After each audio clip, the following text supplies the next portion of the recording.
Hey everyone, Natty here, and in this video we will be looking at progression and checkpoints in CTR. Much like other kart races, CTR uses a progression and checkpoint system to ensure the player is driving correctly on any given track.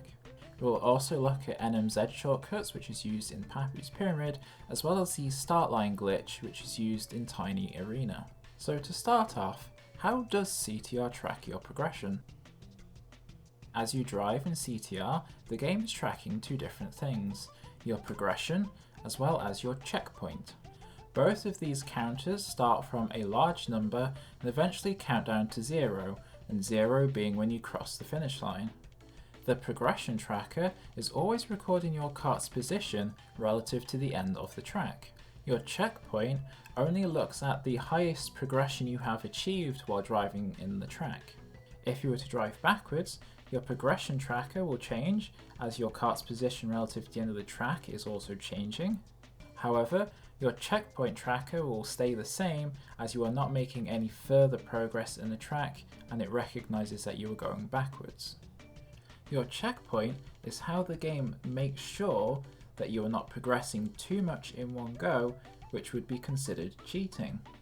An example of this would be if you were to jump off the bridge at the start of Papu's Pyramid to the track below.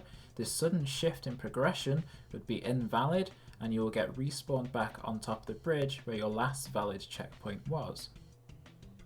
However, some shortcuts are just about possible as long as we don't increase our progression too much. I'm going to use the first shortcut on Hot Air Skyway as an example. If we try and do this skip without setting our checkpoint first, the shift in progression will be too great and the game will see that we are trying to cheat and it will respawn us. If we drive forward into the track and set our checkpoint, we can then drive backwards to perform the skip. The change in progression will be smaller and the game will recognise this as valid and allow us to continue. So that just covers the basics behind progression within CTR. There's a second layer to how CTR tracks your progression within a track. Each track is broken into 3 specific areas and the players must pass through each 3 areas in sequence in order for their lap to count. Each area I have labelled as A, B and C. A is the start of the track, B is the main section of the track, and C is the end of the track right before the finish line. In order for your lap to count in CTR, you must first start at part A, drive all the way through part B, then finish at part C, then cross the line back to part A. Players at all times must follow the basic rules of progression in order to avoid being respawned and to make sure that their lap will count when they cross the finish line. So this brings me onto the NMZ shortcut as mentioned at the start of the video. An NMZ in CTR is called a no mask zone. No mask zones have a unique property in that whenever you land here, regardless of your progression, you will not get respawned by a mask. We can use this to our advantage to skip a large portion of the track without the game thinking that we are trying to cheat. The Papu NMZ shortcut works as follows. This area I have highlighted is where the no mask zone is on Papu. In order to achieve this skip, players start at part A of the track, then they drive over this wall and land on the no mask zone, which is in part B of the track. The game does not respawn us here, so that we are free to drive onto part C, the end of the track, and cross the finish line. If you try and do this shortcut, but don't land within the no mask zone, there are 2 possible outcomes that you can achieve here. If you land outside the no mask zone, but away from the finish line, your progression increase is far too much and the game will think you are cheating and it will respawn you. If you land again outside of the no mask zone, but towards the finish line, the game will not respawn you for landing here, but it recognises that you have just skipped a huge part of the track and will not allow you to finish your lap. So that's the fundamentals behind how NMZs work in CTR, and that leads us to the final part of the video, which will be looking at the Startline Glitch. The Startline Glitch is a technique we can use to start our lap later in the track instead of simply crossing the finish line. This is also the reason we're able to perform the infamous Tiny Arena skip by jumping over the final wall in the track. So how does it work? So in CTR, we know we have to follow the rules of progression as well as driving each track in the correct sequence.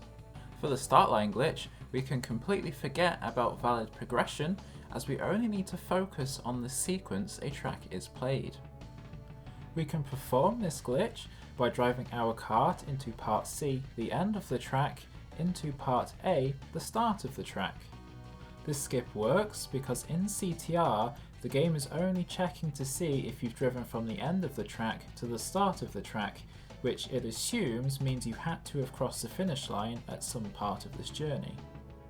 As long as we land in what the game classifies as the start of the track, our new lap will start the moment our kart touches the ground.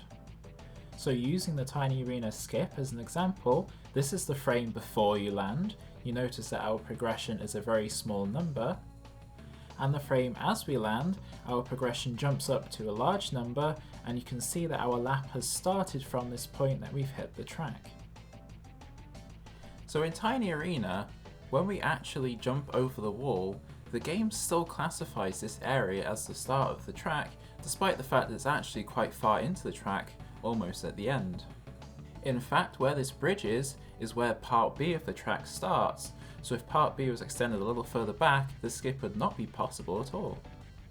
What's also important to note is that you must reach part C by following the valid rules of sequence and progression.